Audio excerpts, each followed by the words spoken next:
You're in for a treat. Phil Schneider has 17 years experience working in the government black projects. He carried a level 3 security clearance. He's a former government geologist and engineer in the black projects, underground bases at areas 51, S4, and Los Alamos. He's going to expand your mind here this morning. Please welcome Mr. Phil Schneider.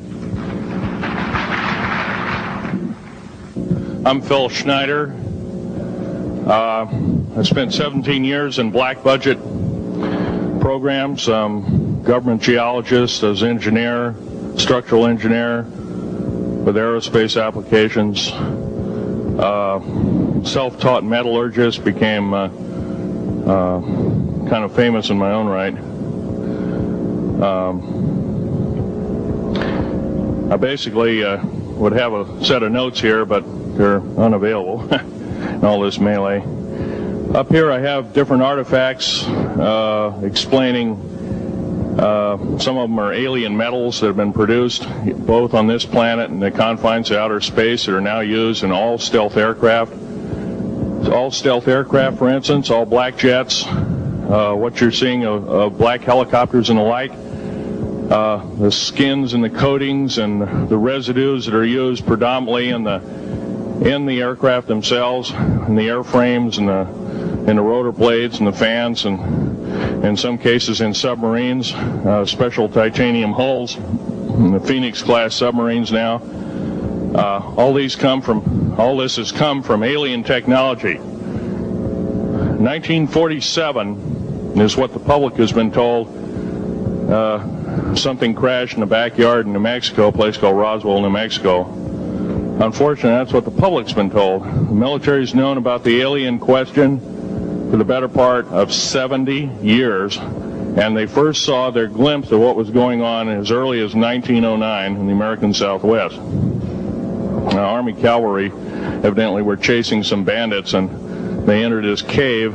They were holed up in a cave, and what they found in there was flying discs and little gray guys and all kinds of weird things, and they didn't know how to explain that, and they wrote them down as best they could, and it's been in secret archives ever since. And it's up down by the Truth or Consequences area of New Mexico. Well, the alien thing is more than just what I'd call a non-visible threat. We on the surface, first of all information dealing with alien or alien reproduced technology or alien reproduced vehicles or any other kinds of things well hidden from the American public. Our black budget, for instance, garners $1.023 trillion every 2 years. It's over $500 billion a year. Right now, there are 131 active deep underground military bases in the United States. There's 1,477 of them worldwide. Each one has an average cost of $17 to $19 billion. Each one is built in the site. It used to it'd take a year to 2 years to build each one, and now they're capable of building a couple of them a year with sophisticated methods.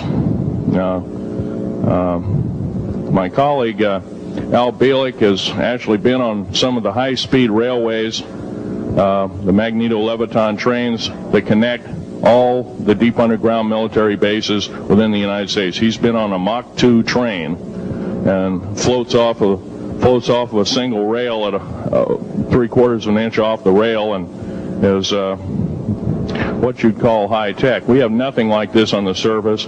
The public basically has been totally lied to.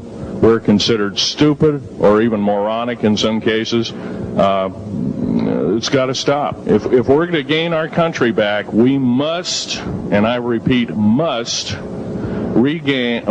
instill in our public officials, anybody that goes and does public service, they must tell us the truth. If they cannot do this, then they must be impeached, or they must be removed from office. If this cannot occur, if the truth cannot totally come out, there are reasons for secrecy, for instance, but if the truth cannot totally come out, what's the use in us having anything called freedom? Okay, now I have pictures here that I'm going to show you during the break in artifacts, and I ask you to kind of look at them but not handle them. I have actual crashed retrieval metal from Roswell, New Mexico. It's given to me when I was 14 years old. For instance, I've got other things. I've got pieces of this piece of titanium, a special titanium alloy made for everything from the original SR-71 Blackberry. That's old hat now. F-117A is their old hat now. They're making a whole new class of hypersonic above Mach 5 aircraft that employ extremely modern charged particle beam weapons. They don't even use lasers anymore.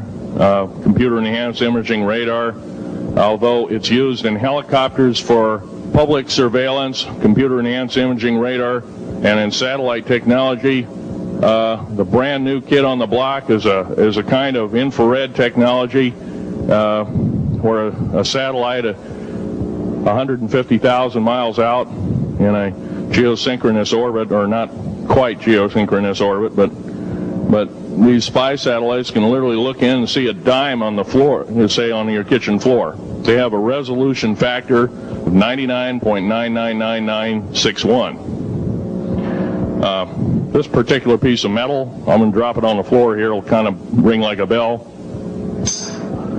You can't break it. Withstand temperatures in excess of 7,500 degrees Fahrenheit. It has niobium in it.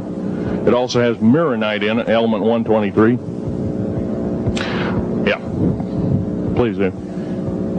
It's in a non-crystalline form. This is just kind of a dripping out of the main crucible. Here's a crystalline example. It's in the scalenohedral crystalline form. We got this from the large grays technology. This is grown in the confines of outer space, which has not quite a super vacuum, but by the way, this is capable of withstanding temperatures in excess of 10,000 degrees Fahrenheit. It's great for certain parts of aircraft. This kind of material I work with on a daily basis. Up here we have a transparency of